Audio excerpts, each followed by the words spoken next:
ভাতের সাথে খেতে কিন্তু ভীষণ মজা লাগবে। এমন একটা অবস্থা হয়ে গেলে এখন যে একটু বাইরে দিনের বেলাও মানুষ বেরোবে সেটারও মনে হয় ভয় না।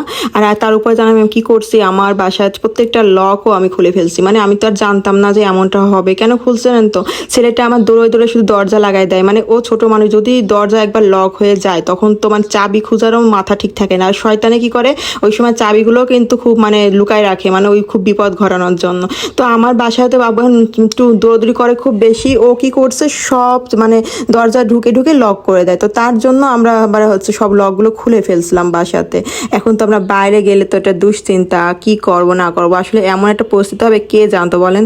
জানি না আবার কবে সবকিছু স্বাভাবিক হবে। এখন দিনের বেলাও যে বাসার থেকে একটু বের হব বা কোনো কিছুর জন্য, আমার তো সবসময় একটু বেরোতে ভালো লাগে বা আমার বাবুকে নিয়ে একটু বিকেল টাইমে ঘুরতে ভালো লাগে। এখন যে ওইটাও বেরোবো তারও কিন্তু উপায় নেই। মনে হবে যেন এসে কি বাসা অমন থাকবে নাকি ও একদম ডাকাতি করে নিয়ে চলে যাবে। এখন ডাকাতের জিনিস